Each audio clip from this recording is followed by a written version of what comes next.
Hi, my name is China Robinson, and I'm the author of From Soul to Soul and Who Said You Look Like a Model. From Soul to Soul is my memoir about my life from childhood to my adulthood, my journey to find myself. I was born in Seoul, Korea, and raised in the ghettos of Los Angeles. I was 13 years old before I knew I was half Korean, so therefore I grew up in an African-American neighborhood. My mother was black, my father was black. The natural assumption too was that I was black. So I grew up with black pride and just really embracing that culture. But at 13, when my parents told me that I was half Korean or that I had Korean in me, I was a little devastated because I grew up being teased, called Ching Chong China, the girl with no eyes. So that was very devastating to me when my parents told me that I was, in fact, half Asian. So I had to embrace that truth, and it was very difficult for me because I grew up with an identity crisis that really caused me to go in all kind of different directions on my path and my journey to find myself. And I share that with you candidly, that journey, in my book, my memoir, From Soul to Soul. I was outcast as an orphan because of the black blood that ran through my veins as a child. 30,000 children were rescued during that time after the war. GI babies, they call us, or war babies.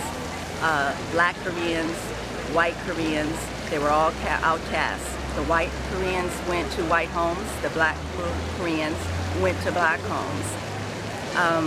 But when I went back to Korea to find my roots and find out my true story so that I could embrace that past that I didn't know anything about, I unfolded one of the most amazing stories, and I found out that many people went through great lengths to save my life, from my mother who gave me up to an orphanage, because many mothers were drowning their children in the ocean to save them from the torture in the street. They were washed ashore like little dead fish, just coming up onto the ocean, and those that didn't die from diseases and torture or starvation were sent to orphanages where they were sent to America and other parts of the world. You can find me on crwordspublished.com to get the books. Thank you. When I turned 40, I went to Korea to find my roots. I found and unfolded an amazing story, but some years later, Chanel was invited to come to be on the cover of Korean Vogue, and at that time, I was able to truly embrace my lost past, because now I felt welcomed. I felt like they wanted me to be there, with her of course, but they just really laid out the red carpet for me, so that was very victorious. Well, I was adopted by a black family in Los Angeles, a minister and school teachers. But when I went back to Korea in my 40s to find my roots, I discovered my story, I had waited a little bit too long to make that journey.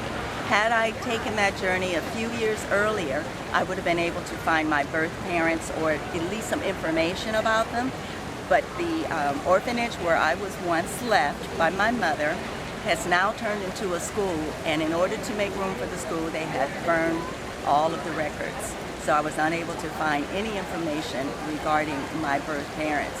However, I was adopted through Holt International Children's Services, a product, well, an extension of World Vision.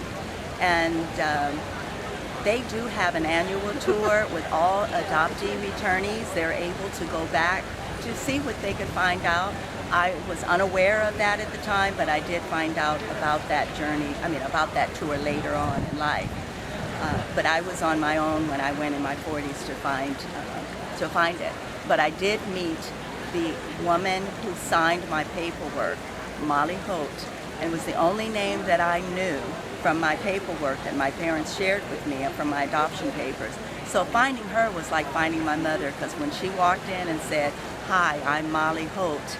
We're so glad to have you," I just burst into tears because it was like finding my mother. Well, not being accepted as a child in my community caused me to be very insecure. I really wanted to be accepted, and you will read that in my book, how I went to great lengths to be accepted. But what happens is it stunts your growth to have positive thoughts of yourself, and you attach yourself with people that are, I don't know, people that maybe you should not be with. But those people will accept you when nobody else will. And I ended up in a very abusive relationship, attached myself to someone who was also suffering from insecurities, and the two of us were like two crutches holding a pain in the middle. And it just turned out to be very abusive. And I share this story so that I can reach out to people that are in abusive relationships to know that you make wrong choices, but you can get out of it. Once you take back your own power to be yourself. Initially, my first chapter is called The Power of One. I allowed one girl in grade school to take my power from me by setting me aside from the rest of my classmates, where she began the travesty of me having to deal with that. Everyone else attached themselves to her thought that I didn't belong. So therefore, all the kids said, no, you don't belong, you're Ching Chong China, the girl with no eyes. And I had to, as an adult, take that power back to be able to find myself. So I share a lot of things with you in my book so that you could see you don't have to stay there. You can be the power of one to take that back and go on your own journey and determine your own destiny. I believe that we should all be who we want to be, and we all identify ourselves within ourselves of who we think we are. And I think that we should be that. I think it's very difficult in the diverse world that we are in that people do not embrace diversity the way they should and allow people to be who they are and not set them apart because of whoever they want to be. Now, I identify myself as an African American woman with Asian features. Tiger Woods identified himself as who he feels he is. And everybody should identify themselves as who they are within themselves. And it really should not be labeled, because we are all people and we should all just accept each other for us. With that, I've also written a book entitled Who Said You Look Like a Model? Being her manager for almost 6 years of her 8-year career, I have learned the ins and outs of what it takes to become a successful model. So people always ask me about becoming a model, so I put it all in one book so that you would know what it takes to be the canvas to build a business as a model. So I certainly hope that you will consider my 2 books, memoir, From Soul to Soul, and my how-to book, Who Said You Look Like a Model. Both books will bring you from the ghettos of Los Angeles to the fashion world of New York. You can find my books on aalbc.com.